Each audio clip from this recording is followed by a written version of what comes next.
जय हिंद बच्चों। आज हम कक्षा 11वीं का पाठ 13 का भाग 2 का अध्ययन करेंगे। भाग 1 में मैंने आपको प्रकाश संश्लेषण क्या है, उसके वर्ण कौन कौन से हैं और उनमें किस तरह से प्रकाशीय अभिक्रिया होती है और इलेक्ट्रॉन ट्रांसपोर्ट सिस्टम किसे कहते हैं, इस तरह की चीज़ों के बारे में अवगत कराया था। अब हम देख रहे हैं एटीपी और NADPH का उपयोग कहाँ होता है। हमने आपको जैसे पढ़ाया कि प्रकाश संश्लेषण की अभिक्रिया या प्रकाश अभिक्रिया के उत्पाद ATP, NADPH तथा ऑक्सीजन है। इनमें ऑक्सीजन क्लोरोप्लास्ट से बाहर विस्तृत होती है, जबकि ATP और NADPH का उपयोग आहार अथवा शर्करा को संश्लेषित करने की प्रक्रिया में होता है। यह प्रकाश संश्लेषण का जैव संश्लेषण चक्र कहलाता है। यह प्रक्रिया परोक्ष रूप से प्रकाश पर निर्भर नहीं है, बल्कि यह प्रकाश की प्रक्रियाओं से उत्पाद अथवा ATP और NADPH के अतिरिक्त CO2 और H2O पर भी निर्भर करती है। आप शायद यह जानकर आपको आश्चर्य होगा कि इसकी सत्यता की जांच कैसे की जा सकती है। यह बहुत ही सरल है। प्रकाश उपलब्ध न होने पर तुरंत कुछ समय के लिए जैव संश्लेषण की प्रक्रिया जारी रहती है, इसके बाद बंद हो जाती है। अतः उसे पुनः अगर उपलब्ध कराना है, अगर हम यह सारे तत्व पुनः उपलब्ध कराते हैं तो उसमें पुनः संश्लेषण प्रारंभ हो जाता है। अतः जैव संश्लेषण चरण को हम अप्रकाशीय अभिक्रिया या अंग्रेजी में इसको डार्क रिएक्शन भी कहते हैं, इसलिए मिथ्या नहीं कह सकते। आइए अब हम देखते हैं कि जैव संश्लेषण के चक्र में ATP, NADPH का उपयोग कैसे होता है। हम पहले देख चुके हैं कि CO2 H2O से मिलने पर जो है HCH2O बनता है या शर्करा बनती है। यह वैज्ञानिकों की रुचि थी इसमें कि उन्होंने यह भी खोज लिया कि यह प्रतिक्रिया कैसे संपन्न होती है, अथवा यह जाना कि CO2 के प्रतिक्रिया में आने से यौगिकृत होने से कौन सा पहला उत्पाद बनता है। द्वितीय विश्व युद्ध से ठीक बाद लाभदायी उपयोग हेतु रेडियो आइसोटोपिक का प्रयोग किया गया। इस प्रयोग में मेल्विन केल्विन का कार्य बहुत सराहनीय रहा। उन्होंने शैवाल में रेडियो एक्टिव 14C का उपयोग करके प्रकाश संश्लेषण का अध्ययन किया, जिसमें यह भी पता लगा कि CO2 का यौगिकीकरण का पहला उत्पाद 3 कार्बन वाला कार्बनिक अम्ल होता है। इसके साथ उन्होंने संपूर्ण जैव संश्लेषण पथ की खोज की, जिसे केल्विन चक्र कहते हैं। इसमें पहला उत्पाद 3-फॉस्फोग्लिसरिक अम्ल, जिसको कि संक्षेप में PGA कहा जाता है।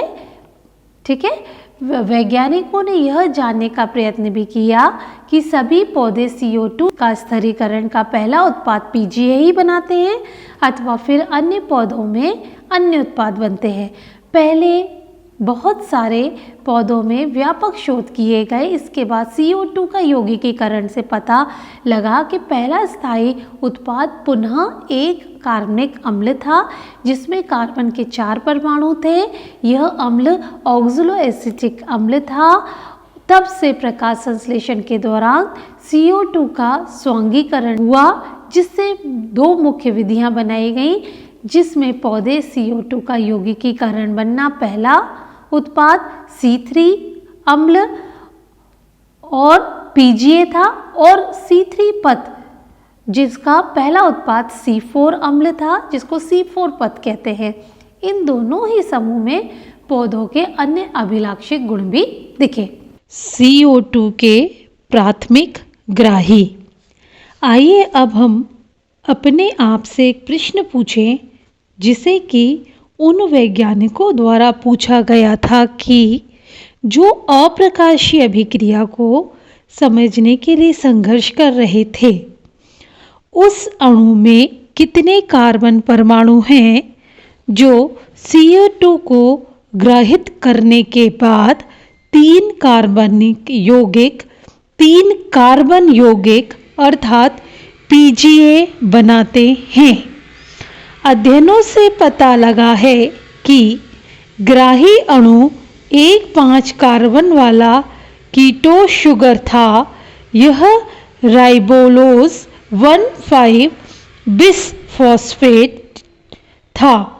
क्या आपने किसी ने इस संभावना के बारे में सोचा था कि वैज्ञानिकों को इसे जानने में कितना समय लगा होगा और किसी निष्कर्ष पर पहुंचने से पहले उन्होंने कितने सारे प्रयोग किए होंगे। उन्हें यह भी यकीन था कि चूंकि पहला उत्पाद C3 अम्ल था, अतः प्राथमिक ग्राही 2 कार्बन कंपाउंड होगा।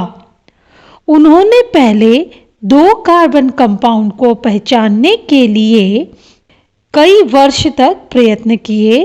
अंततः उन्हें 5 कार्बन वाले RUBP की खोज करने में सफलता प्राप्त हुई। अब मैं आपको बता रही हूँ केल्विन चक्र। केल्विन अथवा उनके सहकर्मियों ने संपूर्ण पथ का पता लगाया और ये बताया कि यह पथ एक चक्रीय क्रम में संचालित होता है जिसमें RUBP पुनः स्थापित होता है। आइए अब हम देखें कि केल्विन के पथ कैसे संचालित होता है, केल्विन पथ कैसे संचालित होता है और शर्करा कहाँ पर संश्लेषित होती है। आइए शुरू में हम इसे स्पष्ट रूप से समझ लें। केल्विन चक्र उन सभी पौधों में होता है जो प्रकाश संश्लेषण करते हैं। इससे यह फर्क नहीं पड़ता कि वह चाहे C3 हो या C4। केल्विन चक्र को आसानी से समझने के लिए उसको हम 3 चरणों में बांटते हैं। पहला है कार्बोक्सिलीकरण, दूसरा रिडक्शन, तीसरा रीजनरेशन। पहला हम कार्बोक्सिलीकरण के बारे में पढ़ रहे हैं। CO2 के यौगिकीकरण से एक स्थिर कार्बनिक मध्यस्थ बनता है। केल्विन चक्र में कार्बोक्सिलीकरण एक अत्यधिक निर्णायक चरण होता है जहां RUBP के कार्बोक्सिलीकरण के लिए CO2 का उपयोग होता है। यह प्रतिक्रिया एंजाइम RUBP कार्बोक्सिलेज के द्वारा प्रेरित होती है जिसके परिणाम स्वरूप 3-PGA के 2 अणु बनते हैं और इसमें एंजाइम एक ऑक्सीडेनेज एंजाइम की तरह कार्य करता है और ये ज़्यादा उचित होगा कि इसमें जो एंजाइम है वो उसको RUBP कार्बोक्सिलेज ऑक्सीनेज एंजाइम कहें या शॉर्ट फॉर्म में इसको रुबिस्को कहें। दूसरी चरण रिडक्शन। यह प्रतिक्रिया एक श्रृंखला में होती है जिसमें ग्लूकोज बनता है। इस चरण में CO2 के अणु का स्थिरीकरण होता है। ATP के 2 अणु का उपयोग होकर फॉस्फोरिलेशन के बाद NADPH के 2 अणु का अपचयन होता है। यह उनका उपयोग जो है 2 अणुओं का अपचयन हेतु होता है। पथ से ग्लूकोज का 1 अणु को बनना CO2 के 6 अणु के यौगिकीकरण में इसकी आवश्यकता होती है। तीसरा चरण है रीजनरेशन। यदि चक्र को बिना बाधा जारी रखना है तो CO2 का हमें रीजनरेशन करना होगा। रीजनरेशन में जो है फॉस्फोरिलेशन के लिए ATP की आवश्यकता होगी और इसलिए केल्विन चक्र में CO2 के प्रत्येक अणु को प्रवेश के लिए ATP के 3 अणु तथा NADPH के 2 अणुओं की आवश्यकता होती है। अप्रकाश अभिक्रिया के उपयोग होने वाले ATP और NADPH की संख्या में यह अंतर चक्रीय फॉस्फोरिलेशन को संपन्न कराने के कारण होता है। ग्लूकोज के 1 अणु की रचना के इस चक्र में 6 चक्रों की आवश्यकता होती है। एक चक्र के लिए 6 चक्कर की आवश्यकता होती है। यहाँ यह पता कर सकते हैं कि केल्विन पथ के माध्यम से ग्लूकोज के 1 अणु की रचना के लिए कितने ATP की आवश्यकता होगी। C4 पथ। C4 पथ जैसे मैंने आपको बताया कि पौधों में शुष्क जो उष्णकटिबंधीय क्षेत्र वाले पौधे होते हैं वहाँ पे C4 पथ होता है जहाँ पे CO2 का यौगिकीकरण पहला उत्पाद होता है। वहाँ पे C4 ऑक्सैलो एसिटिक अम्ल होता है। फिर भी इनमें मुख्य जैव संश्लेषण में C3 एवं केल्विन चक्र इन्वॉल्व होता है। फिर C3 पौधे किस तरह से भिन्न है, यह प्रश्न हमारे दिमाग में आता है। C4 पौधे विशिष्ट हैं। इनकी पत्तियां में विशेष प्रकार की शारीरिकी होती है। ये उच्च ताप को सहन कर सकते हैं, उच्च प्रकाश तीव्रता के प्रति अनुक्रिया करते हैं। इनमें प्रकाश श्वसन प्रक्रिया नहीं होती। इनमें जैव भार अधिक होता है। आइए हम एक एक करके समझें। C3 और C4 पत्ती की जब हम खड़ी काट का अध्ययन करते हैं तो हमें इनमें अंतर दिखता है। क्या दोनों में हमें पर्ण मध्योतक दिखते हैं? एक से ही दिखते हैं? क्या इनके कोशिकाएं हमें समान दिखती हैं? C4 पत्त पौधों का संवहन बंडल के चारों ओर बृहद कोशिकाओं का बंडल शीत कोशिकाएं होती हैं। ये पत्तियां जिनमें ऐसा शारीर होता है जिन्हें हम क्रेंची शारीर वाली पत्तियां कहते हैं। यहाँ क्रेंच का अर्थ है छल्ला अथवा गहरा। चूंकि कोशिकाओं की व्यवस्था एक छल्ले के रूप में है, संवहन बंडल के आसपास ये एक शीत कोशिकाओं की अनेक परतों के रूप में रहती है। इनकी संख्या बहुत अधिक क्लोरोप्लास्ट में होती है। इनकी मोटी भित्तियां गैस को अप्रवेश्य कर देती हैं। इनमें अंतरकोशीय स्थान नहीं पाया जाता। C4 पौधा जैसे मक्का, ज्वार की पत्तियों का भाग को हम काट के इनकी अध्ययन कर सकते हैं। अपने आसपास आपने अलग अलग तरह की स्पीशीज के पेड़ पौधों की पत्तियों को एकत्रित करिए, उनको काटिए, उनको देखिए सूक्ष्मदर्शी में, तब आपको पता चलेगा। CO3 का प्राथमिक ग्राही 3 कार्बन वाला अणु फॉस्फेनॉल पाइवेरेट, जिसको PEP कहते हैं, यह पर्णोमध्योतक कोशिका में स्थित होता है। ये यौगिकीकरण को पेप कार्बोक्सिलेज अथवा पेप कैस नाम के एंजाइम इस क्रिया को संपन्न कराता है। पर्ण मध्योतक में रुबिस्को एंजाइम नहीं होता। C4 अम्ल OAA पर्ण मध्योतक कोशिका में स्थित होता है। इसके बाद ये पर्ण मध्योतक कोशिका में अन्य 4 कार्बन वाले अम्ल जैसे मैलिक एसिड, एस्पार्टिक एसिड बनते हैं, जो कि बंडल शीत कोशिका में चले जाते हैं और वहाँ C4 अम्ल को विघटित कर देते हैं, जिससे कि CO2 तथा एक 3 कार्बन वाला अणु मुक्त होता है। प्रकाश श्वसन, जिसको अंग्रेजी में फोटो रेस्पिरेशन कहते हैं। आइए अब हम एक प्रक्रिया प्रकाश श्वसन के बारे में जानते हैं। C3 और C4 पौधों में ये महत्वपूर्ण अंतर होता है। प्रकाश श्वसन को समझने के लिए हमें केल्विन पद के प्रथम चरण अर्थात CO2 के स्थिरीकरण के पहले चरण के विषय में कुछ अधिक जानकारी लेनी होगी। यह वह अभिक्रिया है जिसमें RuBP कार्बन डाइऑक्साइड से संयोजित होकर 3 PGA और 2 अणुओं का गठन करता है और एंजाइम राइबोबिसफॉस्फेट कार्बोक्सिलेज ऑक्सीनेज, जिसको रुबिस्को कहते हैं, उसके द्वारा ये प्रक्रिया उत्प्रेरित होती है। रुबिस्को एक एंजाइम है जो कि विश्व में प्रचुर मात्रा में पाया जाता है। इसका यह गुण है कि यह सक्रिय स्थानों पर CO2 और O2 के बीच बंधित हो सकता है, इसलिए इसको रुबिस्को कहते हैं। यह रुबिस्को में O2 की अपेक्षा CO2 के लिए ज़्यादा बंधुता होती है। कल्पना कीजिए यदि ऐसा नहीं होता तो यह अबंधता कंपटीशन इनमें कैसे होता, ऑक्सीजन और CO2 इनमें से कैसे आबंध होगा, यह उनके सापेक्ष सांद्रता पर निर्भर करता है। C3 पौधों में ऑक्सीजन रुबिस्को से बंधित होता है अतः CO2 का यौगिकीकरण कम हो जाता है। यहाँ पर RuBP 3 PGA के अणु में परिवर्तित होने के बजाय ऑक्सीजन से संयोजित होकर चक्र में फॉस्फोग्लाइकोलेट के अणु बनाते हैं, जिसे प्रकाश श्वसन कहते हैं। प्रकाश श्वसन के पथ में शर्करा और ATP का संश्लेषण नहीं होता, बल्कि ATP के उपयोग के साथ CO2 निकलती है। प्रकाश श्वसन के पथ में ATP और NADPH का संश्लेषण नहीं होता, अतः प्रकाश श्वसन एक निरर्थक प्रक्रिया सिद्ध हो जाती है। अब हम देखते हैं, इसमें हम एक तालिका के माध्यम से आपको इसमें बता रहे हैं।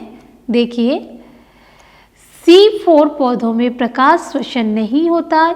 इसका कारण यह है कि इनमें एक ऐसी प्रणाली होती है जो एंजाइम स्थल पर CO2 की सांद्रता को बढ़ा देती है। ऐसा तब होता है जब पर्णमध्योतक C4 अम्ल में जो है संवहन बंडल के टूटने या टूटकर CO2 को मुक्त करते हैं, जिसके परिणाम स्वरूप CO2 की जो है अंतराकोश की सांद्रता बढ़ जाती है। इससे यह सुनिश्चित हो जाता है कि रुबिस्को कार्बोक्सिलेज के रूप में कार्य करता है और इसकी ऑक्सीजनेज के रूप में कार्य करने की क्षमता कम हो जाती है। अब हम C4 पौधों में प्रकाश श्वसन नहीं होता, अतः संभवतः आप समझ गए होंगे कि इन पौधों की उत्पादकता और उत्पादन क्यों अच्छा होता है। इसके अतिरिक्त ये पौधे उच्च ताप को क्यों सहन कर सकते हैं। ठीक है, अब है प्रकाश संश्लेषण को प्रभावित करने वाले कारक। प्रकाश संश्लेषण को प्रभावित करने वाले कारकों के विषय में यह जानना आवश्यक है कि प्रकाश संश्लेषण की दर पौधों के एवं फसल पादपों के उत्पादन जानने के लिए बहुत ज़रूरी होती है। प्रकाश संश्लेषण के कारकों से प्रभावित होता है, बाह्य और आंतरिक दोनों हो सकते हैं। ये पादपों का कारकों की संख्या, आकृति, आयु, पत्ती का विन्यास, पर्णमध्योतक कोशिका, क्लोरोप्लास्ट की आंतरिक CO2 की सांद्रता, क्लोरोफिल की मात्रा इत्यादि हैं। पादपों के आंतरिक पौधों में वृद्धि तथा आनुवंशिक पूर्व अनुकूलता पर यह निर्भर करता है। बाह्य कारक में सूर्य का प्रकाश, ताप, CO2 की सांद्रता, जल इत्यादि होते हैं।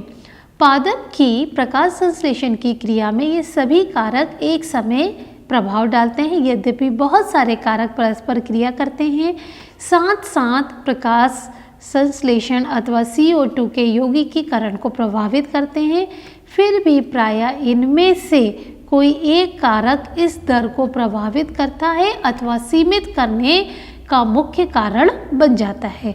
अतः किसी भी समय पर यह उसको उपलब्ध करा के प्रकाश संश्लेषण को निर्धारित कर सकता है। जब अनेक कारक किसी जैव रासायनिक प्रक्रिया को प्रभावित करते हैं तो ब्लैकमैन का 1905 में लॉ ऑफ लिमिटिंग फैक्टर प्रभाव उन्होंने दिया था, उससे आप अध्ययन कर सकते हैं। इसके अनुसार यदि कोई भी रासायनिक अभिक्रिया एक से अधिक कारकों द्वारा प्रभावित होती है तो उसकी दर का निर्धारण उस समीपस्थ कारक के द्वारा होगा जो कि न्यूनतम मान वाला हो। अगर उस कारक की मात्रा को बदल दिया जाता है तो कारक प्रक्रिया को सीधे प्रभावित किया जा सकता है। उदाहरण के लिए एक हरी पत्ती अधिकतम अनुकूलन, प्रकाश तथा CO2 की उपस्थिति के बावजूद यदि ताप बहुत कम हो तो प्रकाश संश्लेषण नहीं करेगी। इस पत्ती में प्रकाश संश्लेषण तभी शुरू होगा जबकि उसको इष्टतम ताप दिया जा सके। इस तरह से प्रकाश, कार्बन डाइऑक्साइड की सांद्रता, ताप और जल इत्यादि कारक हैं जो कि प्रकाश संश्लेषण की क्रिया को या प्रकाश संश्लेषण की क्रिया की दर को बढ़ा सकते हैं या कम कर सकते हैं। तो चलिए अब हम प्रकाश संश्लेषण को प्रभावित करने वाले कारकों के बारे में समझें। पहला है प्रकाश। जब हम प्रकाश को प्रकाश संश्लेषण को प्रभावित करने वाले कारक के रूप में लेते हैं तो हमें प्रकाश की गुणवत्ता, प्रकाश की तीव्रता तथा दीप्ति काल के बीच अंतर करने की आवश्यकता होती है। यहाँ कम प्रकाश तीव्रता पर आपतित प्रकाश तथा CO2 के यौगिकीकरण के दर के बीच एक रेखीय संबंध होता है। उच्च प्रकाश तीव्रता होने पर इस दर में कोई भी वृद्धि नहीं होती, अन्य कारक सीमित हो जाते हैं। इसमें ध्यान देने योग्य बात और रोचक बात यह है कि प्रकाश संतृप्ति पूर्ण प्रकाश में 10% या 10% होती है। छाया अथवा सघन वनों में उगने वाले पौधे को छोड़कर प्रकाश शायद ही प्रकृति में सीमाकारी कारक हो। एक सीमा के बाद आपतित प्रकाश क्लोरोफिल के विघटन का कारण होता है, जिससे प्रकाश संश्लेषण की दर कम हो जाती है। अब दूसरा आता है कार्बन डाइऑक्साइड की सांद्रता। प्रकाश संश्लेषण में कार्बन डाइऑक्साइड एक प्रमुख सीमाकारी कारक होता है। वायुमंडल में CO2 की सांद्रता बहुत ही कम है। CO2 की सांद्रता में 0.05% तक की वृद्धि के कारण CO2 का यौगिकीकरण के दर में वृद्धि हो सकती है, लेकिन इससे अधिक की मात्रा लंबे समय तक के लिए क्षतिकारक हो सकती है। C3 एवं C4 पौधों में CO2 की सांद्रता में अलग अलग अनुक्रिया होती है। निम्न प्रकाश स्थितियों में दोनों में से कोई भी समूह उच्च CO2 सांद्रता के प्रति अनुक्रिया नहीं करते। उच्च प्रकाश तीव्रता में C3 तथा C4 दोनों ही तरह के पादपों में प्रकाश संश्लेषण की बड़ी दर अधिक हो जाती है। यहाँ पर ध्यान देने योग्य बात है कि C4 पौधे लगभग 360 μL पर संतृप्त हो जाते हैं, जबकि C3 बढ़ी हुई CO2 सांद्रता पर अनुक्रिया करता है तथा संतृप्तन केवल 450 μL के बाद ही दिखता है। अतः उपलब्ध CO2 का स्तर C3 पादपों के लिए सीमाकारी होता है। सच है कि C3 पौधे उच्चतर CO2 की सांद्रता में अनुक्रिया करते हैं। इसमें प्रकाश संश्लेषण के दर में वृद्धि होती है, जिसके फलस्वरूप उत्पादन अधिक होता है और इस सिद्धांत का उपयोग ग्रीन हाउस फसल जैसे टमाटर, बेल, मिर्च आदि में किया जाता है। इन्हें कार्बन डाइऑक्साइड से भरपूर वातावरण में बढ़ने का अवसर दिया जाता है, जिससे कि पैदावार उच्च हो। अब तीसरा आता है ताप। अप्रकाशीय अभिक्रिया एंजाइम पर निर्भर करती है, इसलिए ताप द्वारा नियंत्रित यह होती है। यद्यपि प्रकाश अभिक्रिया भी ताप संवेदी है, लेकिन उस पर ताप का काफी कम प्रभाव होता है। C4 पौधे उच्च ताप पर अनुक्रिया करते हैं तथा उनमें से प्रकाश संश्लेषण की दर भी ऊंची होती है, जबकि C3 पौधों के लिए यह इष्टतम ताप कम होता है। अलग अलग पौधों के प्रकाश संश्लेषण के लिए इष्टतम ताप उसके अनुकूलित आवास पर निर्भर करता है। उष्णकटिबंधीय पौधों के लिए इष्टतम ताप उच्च होगा, जबकि समशीतोष्ण या समशीतोष्ण जलवायु के लिए उगने वाले पौधों के लिए एक अपेक्षाकृत कम ताप की आवश्यकता होती है। अब अगला मैं आपको बता रही हूँ जल। यद्यपि प्रकाश अभिक्रिया के लिए जल एक बहुत ही महत्वपूर्ण अभिकारक है, तथापि कारक के रूप में जल का प्रभाव पूरे पादप पर पड़ता है, न कि सीधे प्रकाश संश्लेषण पर। जल तनाव रंध्र को बंद कर देता है, अतः CO2 की उपलब्धता घट जाती है। इसके साथ ही जल तनाव से पत्तियां मुरझा जाती हैं, जिससे पत्ती का क्षेत्रफल कम हो जाता है। इसके साथ ही साथ उपापचय क्रियाएं भी कम हो जाती हैं।